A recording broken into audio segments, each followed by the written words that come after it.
Le mercato du PSG est très loin d'être terminé malgré un très bon départ. En plus de quelques recrutements, dont Pogba, des ventes sont attendues. On fait le point aujourd'hui sur les diverses pistes. Bonjour à toutes et à tous, même en vacances, on est là pour faire le point sur le mercato parisien. Quelques départs se dessinent timidement alors que l'espoir d'attirer Pogba continue de grandir. Dites-nous dans les commentaires ce que vous pensez des dossiers qu'on va évoquer aujourd'hui. On sera là pour vous répondre comme d'habitude. Et avec moi, il n'est pas venu en vacances avec moi, mais au moins il est là pour faire ce podcast. Il y a l'inépuisable Arthur. Est-ce que tout va bien? Salut Nico, écoute, ouais, tout va bien. Ça va les vacances? Écoute, ça fait du bien, mais quand on voit qu'il se passe des choses autour du PSG, on est obligé de revenir, on est obligé de parler, on a besoin d'être là. Voilà, on fait une petite pause, il n'y a pas les maillots, je suis désolé, on s'adapte aux situations. Et donc, on se lance avec ces départs côté du PSG qu'on attend nombreux, mais il faut qu'ils se dessinent. Et ça se fait petit à petit, notamment du côté des gardiens, où on le sait, hein, Paris va avoir 10 gardiens sous contrat professionnel. Alors, certes, il y a des jeunes qui vont jouer en 19, mais il faut quand même des départs, dont Alphonse Areola qui a 28 ans et est sous contrat jusqu'en 2023, et Sergio Rico, gardien de 27 ans sous contrat jusqu'en 2024. Pour le premier, c'est du côté de West Ham qu'on a un espoir. Il y a une discussion avec le PSG, plusieurs médias l'ont affirmé, on peut le confirmer. Le souci, comme souvent, c'est de trouver l'accord final, parce que West Ham veut plutôt un prêt avec option d'achat. Le PSG a déjà prêté Areola et maintenant il aimerait le vendre pour passer à autre chose et puis récupérer la somme tout de suite. Donc pour l'instant, ça bloque un peu de ce côté. Alors qu'Areola, lui, la première ligue, il a fait une belle saison à Fulham. Londres, ça lui plaît, donc il est plutôt prêt à y aller. C'est juste que faut trouver ce fameux accord. Côté Rico, ça se dessine petit à petit. Il y a eu Grenade évoquée très brièvement, mais ça paraissait lointain. C'était le plan B du club espagnol, donc on n'y croit pas particulièrement. Ces derniers jours, c'est tout le Beşiktaş qui est évoqué notamment en Turquie, assez logiquement. Là, le point compliqué, entre guillemets, c'est le salaire de Rico. C'est un problème qu'on retrouve souvent à Paris, malheureusement. Je pense que tu pourras l'évoquer brièvement. Moi, je dis simplement que pour Areola, maintenant, une vente est logique. Ce qui est dommage, c'est que c'est un Titi parisien avec une triste fin d'aventure. Et Rico, je l'aimais bien en numéro 2, mais je pense qu'il mérite de jouer plus. Et clairement, il ne peut pas passer une saison à juste regarder les autres jouer. Clairement, et puis Rico, comme voilà, maintenant il sera plus numéro 2, il peut pas être numéro 3 parce qu'on sait qu'en Ligue des Champions, ça sera sûrement un jeune gardien français ou en tout cas formé au Paris Saint-Germain. Donc ouais, pour Rico, c'est clairement bouché. Son salaire, évidemment, hein, Paris signe toujours des salaires un petit peu conséquents, en tout cas voilà par rapport au profil des joueurs. Donc oui, c'est pas évident. Mais je pense que c'est une piste quand même qui va se concrétiser, hein. Comme tu l'as dit, 10 gardiens, même si elle est jeune, ça fait trop. Il va falloir dégraisser à ce niveau-là, se faire un peu d'argent, hein, parce que voilà, on va parler des, Ah des, oui. des, des arrivées pour plus tard aussi. Et puis ça sert à rien d'empiler non plus les joueurs. Un prêt avec option d'achat, ça peut le faire, mais voilà, c'est un peu la mode un peu du moment. Et je sais pas si pour le PSG, c'est bien d'attendre encore un an avant d'avoir les versements d'un salaire, mais peut-être qu'ils auront pas le choix. Pour Areola, voilà, hein, tout est fait. De toute façon, son départ, il semble inéluctable. Alors, dans quelles conditions, on va le voir. Ça sera sûrement du côté de l'Angleterre, hein, comme tu as dit, s'il plaît. Il a fait une saison, Mais voilà, correcte, hein, c'est Areola, on le connaît. Maintenant, on espère pour lui que ça se passera bien. On espère pour le PSG que la vente va pouvoir se faire, hein. Mais pour l'instant, ils sont toujours là. C'est bien ça le problème. pour l'instant, ils sont bien là. On voit qu'il faut pas les. Enfin, Rico a joué un match amical. Areola, il n'a même pas été convoqué à la reprise. Donc, le départ, c'est une évidence. Il s'agit de trouver cet accord. Voilà. Maintenant, on ne peut pas ajouter grand-chose sur ces dossiers pour l'instant. Il faut attendre, tout simplement. Ça peut être un peu long.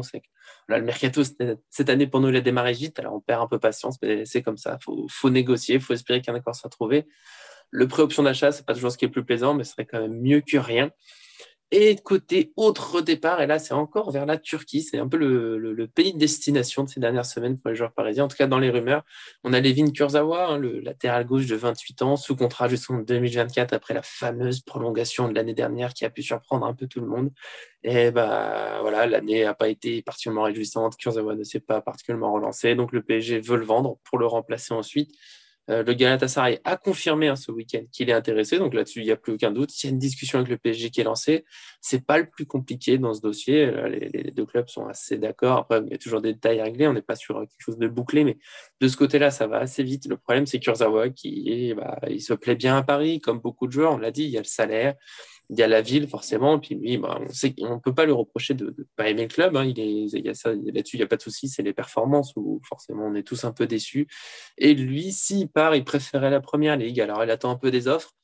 On se dit qu'il peut finir par céder, par être convaincu qu'il vaut mieux aller jouer au Galatasaray que de regarder ce qui se passe à Paris et d'attendre. Maintenant, bon, faut espérer finir de le convaincre. Et l'autre joueur, c'est ce mardi que la rumeur est sortie. Alors, ça reste un peu flou, on l'évoque quand même pour faire le tour, ce point mercato. C'est Rafinha, le milieu de 28 ans. Il était arrivé, voilà, fin de mercato de l'année dernière. Il y a eu un bon début de saison. Après, ça a été compliqué. On connaît tous ma déception sur ces derniers mois. C'est le Fenerbahçe qui serait intéressé. Donc, pourquoi pas? Je trouve que c'est une piste dont on ne sait jamais. Après, voilà, il y a déjà eu quelques clubs évoqués pour lui. Le départ, c'est ce qui me semble logique. On reste prudent sur la destination quand même.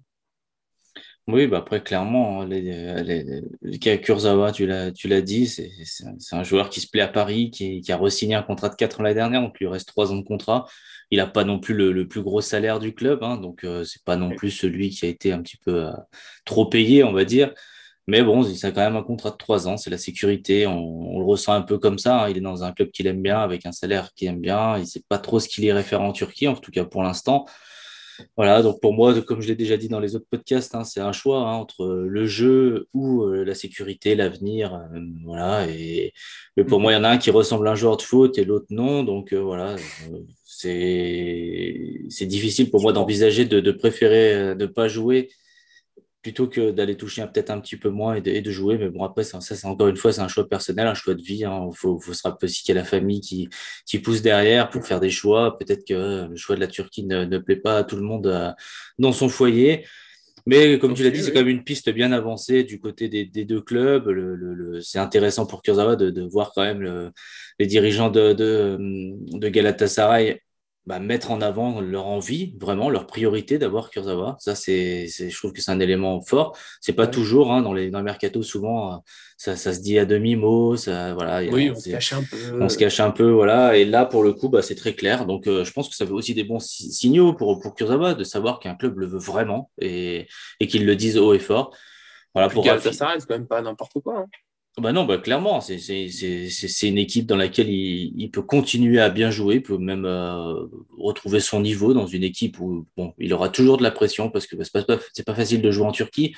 Mais Ouais. bon, voilà, le niveau moyen de l'équipe sera plus dans ses cordes. Il pourra voilà être pas obligé d'être aussi performant qu'il doit l'être avec le PSG. C'est surtout ça hein, qui fait du mal à Kurzawa, c'est que à côté d'autres joueurs, il a fait un petit peu de tâche, on va dire entre guillemets. Ça a été un petit peu compliqué pour lui de se mettre, on va dire, au niveau des exigences, des objectifs du club. En Turquie, il y aura quand même des exigences et tout, mais on sait que c'est plutôt un championnat qui attire voilà les joueurs voilà proches de la trentaine qui veulent un petit peu une fin de carrière sans parler de retraite, mais qui veulent une fin de carrière aussi de haut niveau dans un championnat dans lequel quand même au niveau de l'émulsion des supporters, etc. C'est quand même toujours assez fantastique, Ouais. c'est très très bouillant.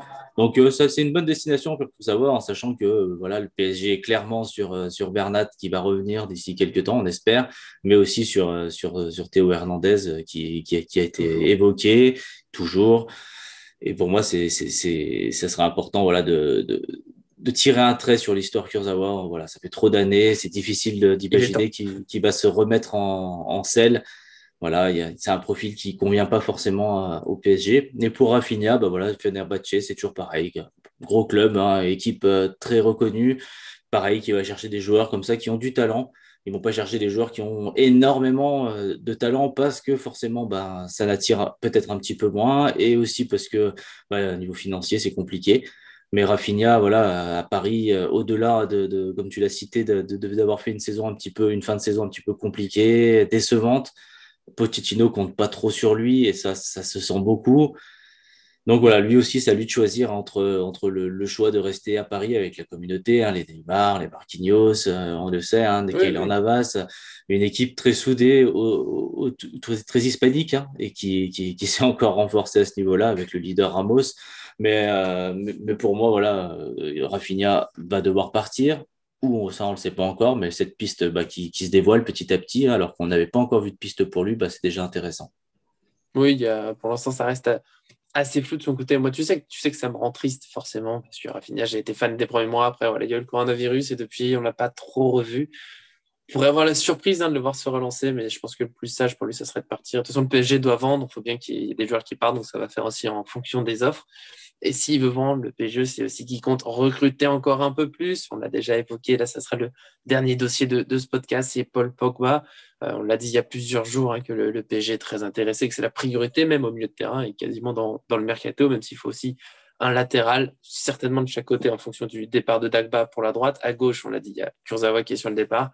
Et la piste Théo Hernandez que tu as cité, là, il n'y a pas grand-chose de nouveau, même Pogba, pas beaucoup de nouveautés, c'est juste des confirmations tout au long du week-end. Plusieurs médias ont évoqué ce média, à part The Athletic en Angleterre, qui a parlé d'une volonté de Pogba plutôt de prolonger, plutôt que d'avoir envie d'aller à Paris, mais ça ressemblait plutôt à une petite tentative de mettre la pression dans la négociation. Globalement, Pogba, il est prêt à venir à Paris. Manchester United se doute bien qu'il faut écouter les offres parce que le voir partir gratuitement après une saison compliquée en ligne retenue, ça serait pas idéal. Donc voilà, maintenant ça avance petit à petit. Il faut se rappeler que ça va être lent, mais au moins il y a de l'espoir. Et je pense que si Pogba arrive, qu'on a aussi Hernandez et un arrière droit qui remplace Pogba, bah, on sera sur un mercato avec quelques ventes en plus. Mais en tout cas, côté recrutement, on sera sur du parfait ou presque. Bah, clairement, hein, Pogba, voilà, comme tu dis, ça avance petit à petit. Et ça, voilà, il y a plus de secret maintenant. On a vraiment l'impression qu'il est prêt à venir à Paris. En même temps, bah, comme on l'a déjà cité dans les autres podcasts, le PSG fait un mercato exceptionnel. Il avait déjà une équipe exceptionnelle. Donc, on sait ce que ça va donner sur le papier. Après, on verra sur le terrain. Pochettino a du travail. Mais c'est vrai que, comme tu dis, avec Pogba, avec Hernandez en plus, ben, bien sûr, un latéral droit pour venir compenser Hakimi, ça paraît aussi évident, mais même sans, Paris C'est s'est déjà pas armé mal. quand même d'une équipe de très haut niveau. Et Pogba, bah voilà, petit à petit, ça avance, hein. On sait que les ventes aussi sont primordiales pour avancer dans certains dossiers. C'est pas évident parce que les salaires sont hauts. On vient de le citer pour Les joueurs Rafinha, se plaisent à Kurzawa, Rico, Paris. les joueurs se plaisent à Paris. Mais j'ai vraiment l'impression que Paris tentera quand même de faire Pogba quoi qu'il arrive, parce que bah, je ne sais pas si ce genre d'opportunité leur reviendra souvent. L'envie du joueur, la négociation avec Manchester qui pourrait bien se passer, comme tu l'as dit, Manchester a tout intérêt à ne pas le voir partir libre pour un prix voilà, raisonnable quand même, puisque c'est quand même un grand joueur, hein, quand il est en forme, on l'a déjà dit, c'est très très bien. Donc pour moi, je pense que Paris ira quand même sur ce dossier. Je suis moins confiant sur Hernandez s'il n'y a pas de vente, mais sur Pogba, je suis assez confiant. Après, voilà, comme j'ai juste un petit point sur le milieu de terrain, voilà, quand on dit faire partir aussi Rafinha, c'est aussi mettre en avant on va dire les recrues de l'ombre, hein, que j'appelle les recrues de l'ombre, les jeunes qui peuvent aussi intégrer potentiellement C'est vrai. l'effectif. Et du coup, on a vu un Xavi Simons très, très hargneux sur le terrain, très combatif à la récupération du ballon, assez offensif, 2 buts, il crée le penalty. Certes, c'était que des matchs amicaux, on va pas s'enflammer jusque-là, mais il faudra bien un petit moment penser aussi à l'inclure dans la rotation. Et c'est vrai que pour Pochettino, qui a l'air d'apprécier Xavi Simons, s'il y a le choix entre un Rafinha en complément dans des matchs comme ça Oui, oui, pour un petit peu de temps de jeu de temps un en petit temps. peu de temps de jeu, je pense qu'il fera plus davantage confiance à un Xavi Simons qui clairement montre des choses très intéressantes à 18 ans. Voilà, il faut qu'il progresse pour pourquoi pas dans quelques années faire partie intégrante de la rotation, voire de l'équipe titulaire. C'est clair que faire un peu de place aux jeunes, c'est bien. J'aime bien que la place du joueur qui rentre, on va dire 15 minutes de temps en temps, ou qui est titulaire s'il y a beaucoup d'absence, bah, ça associe les jeunes, parce qu'on est censé avoir une belle formation, on a des joueurs, on veut les garder, bah, faut aussi leur montrer qu'ils ont de la place. Et Simmons, je pense qu'il a marqué beaucoup de points. Il y a aussi Garbi, bon, lui c'est un peu plus récent, on dirait que ce soit avec le groupe, mais voilà, les premiers matchs amicaux sont intéressants. Pour l'instant, je leur dis, avant de finir, on n'a pas fait de podcast particulier sur les matchs amicaux, parce que c'était contre des clubs de national, avec une équipe très remaniée. Là, avec ceux qui arrivent, contre c'est Augsbourg, le Genoa et le Séville, on va peut-être commencer à analyser un peu plus. C'est vrai que là, ça paraissait un petit peu tôt, mais quand même, ces jeunes voilà, qui se montrent un peu, qui en ont déjà profité, je pense qu'ils joueront. Effectivement, si on peut vendre et leur faire de la place, je pense que ce sera une très bonne chose. Comme j'ai dit, on fera d'autres vidéos. Il y aura possiblement les matchs amicaux, encore le mercato. Donc, on se retrouvera prochainement. En tout cas, vous retrouverez certainement Arthur. Moi, on verra, puisque dans la suite des vacances, Internet va être, on va dire, difficile à trouver, mais je ferai de mon mieux. En tout cas, abonnez-vous pour être sûr de ne rien manquer. Mettez un j'aime sur cette vidéo si elle vous a plu, pour nous soutenir, pour nous souhaiter de bonnes vacances. Ça me fait plaisir aussi. Et bien, tout simplement, forcément, je remercie Arthur qui est là toujours. Il est toujours prêt. Il est là pour nous et ça nous fait plaisir. Mhm. Bah, écoute, merci à toi de tes vacances, de continuer quand même à continuer le duo pour ce mercato qui continue d'être exceptionnel et voilà, c'est pas fini. Ah, mais je fais de mon mieux. Mais tu sais, Paris fan, c'est la vie. Le PG, c'est la vie. Donc, j'essaierai d'être là pour les prochaines. On fera de notre mieux.